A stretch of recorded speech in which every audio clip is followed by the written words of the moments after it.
बिस्मिल्लाहिर्रहमानिर्रहीम। अस्सलाम वालेकुम प्यारे दोस्तों, कैसे हैं आप सब। उम्मीद है आप सब खैरियत से होंगे। आपकी होस्ट आपकी दोस्त डॉक्टर नूर सैयद हाजिर है एक बार फिर आपकी खिदमत में। तो दोस्तों, आम तौर पर एक मिथ है जो कि बहुत ही काफ़ी अरसे से सुनने में आती है कि जब भी आप टिंट करवाते हैं तो आपके जो हेयर्स हैं वो उनकी ग्रोथ जो है फास्ट हो जाती है और आपके हेयर्स डबल ट्रिपल निकलते हैं, आपके हेयर्स जो हैं थिक निकलते हैं।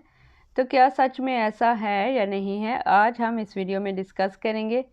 ये सब कुछ जानने के लिए आपने करना है ये कि वीडियो को स्टार्ट से एंड तक देखना है, वीडियो को स्किप नहीं करना है। वीडियो वैसे भी बहुत ही शॉर्ट सी बनी है, तो अगर आप चैनल पे हैं न्यू तो आपसे होती है रिक्वेस्ट कि चैनल को कर लीजिएगा सब्सक्राइब और बेल आइकन को भी प्रेस करना बिल्कुल ना भूलिएगा।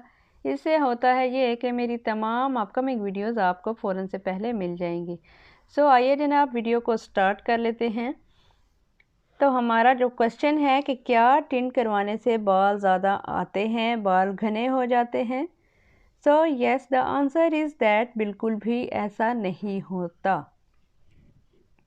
तो फर्स्ट ऑफ ऑल बात करते हैं कि हमारे बाल जो हैं वो गिरते क्यों हैं, हेयर फॉल क्यों होता है। तो इसके कुछ रीज़न्स होती हैं जो कि आज मैंने जो है मतलब कि फाइंड की और मैंने कहा कि आपके साथ शेयर करूं इस इंफॉर्मेशन को कि ऐसा क्यों होता है।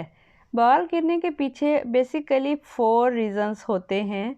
सबसे पहला रीज़न होता है जेनेटिक्स की वजह से बाल जो है आपके गिरते हैं, हेयर फॉल ज़्यादा हो रहा होता है। मसलन के या तो आपके ख़ानदान में सबके बाल जो हैं वो बहुत ही ज़्यादा गिरते होंगे, हेयर फॉल होगा, बाल होंगे थिन होंगे सॉरी, या फिर आपके रीज़न इज़ दैट जेनेटिक्स की वजह से बाल आपके गिरते हैं, हेयर फॉल ज़्यादा होता है, या आपके बाल जो हैं बहुत ही ज़्यादा थिन हो जाते हैं ख़ानदान में या फिर वालिदैन की वजह से।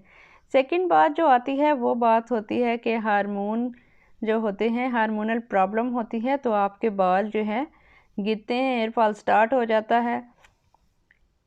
मेल्स में ये THT हार्मोन्स की वजह से होता है और ख़वातीन में हेयर फॉल PCOS की वजह से हो सकता है।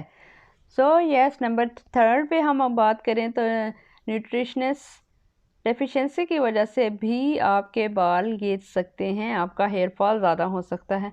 नंबर 4 पे बात करें तो कुछ डिजीज़ ऐसी हैं जो कि उनकी मैं यहाँ पे बात डिटेल में नहीं करूँगी, बस आपको इतना ही बताऊँगी कि कुछ डिजीज़ ऐसी हैं कि जिनकी वजह से आपको हेयर फॉल हो सकता है और आपके बाल गिर सकते हैं। आपके बाल आहिस्ता आहिस्ता गिरते गिरते पतले हो जाएंगे और आपके बाल जो यस, ऐसा कुछ भी नहीं है कि टिंट करवाने से आपके बाल जो है थिक निकलेंगे और आपका हेयर फॉल जो है वो कंट्रोल हो जाएगा। आपको अपने बालों को ठीक करवाने के लिए सबसे पहले ज़रूरत पड़ेगी ट्रीटमेंट की। जब तक आप कोई भी अच्छा ट्रीटमेंट नहीं लेंगे तब तक आपके बाल जो है प्रॉपर तौर पे ठीक नहीं होंगे। It's just a myth. ये पुराने वक्तों की सिर्फ एक गलत बात है कि टिंट करवाने से बाल आपके जो होते हैं वो बिल्कुल ठीक हो जाते हैं। सो आई होप आपको आज की मेरी इस वीडियो से क्लियरेंस मिल गई होगी। ये आपका जो कंसेप्ट है वो क्लियर हो गया होगा कि टिंट करवाने से बाल ना तो घने आते हैं और ना ही हेयर फॉल आपका जो है रुक जाता है। इसके लिए कुछ प्रोसीजर्स होते हैं जिनको कि आपको फॉलो करना होता है। सबसे पहले आपको चेक करवाना होता है, कुछ टेस्ट होते हैं। जब आप वो टेस्ट करवा लेते हैं, कुछ सेशंस ले लेते हैं, किसी अच्छे डॉक्टर से कंसल्ट करते हैं, आपको सारा प्रोसीजर पता चल जाता है, देन आप जान सकते हैं कि आपका जो मेन इशू है वो किस वजह से हो रहा है। सो आज के लिए इतना ही। आई होप मेरी वीडियो आपके लिए हेल्पफुल रही हो। अगर आपके लिए ये हेल्पफुल रही है तो फ्रेंड्स और फैमिली के साथ ज़रूर शेयर कीजिएगा। अपना और अपने प्यारों का ढेर सारा रखिएगा ख्याल। It's me doctor Noor Syed signing off. अल्लाह हाफिज़।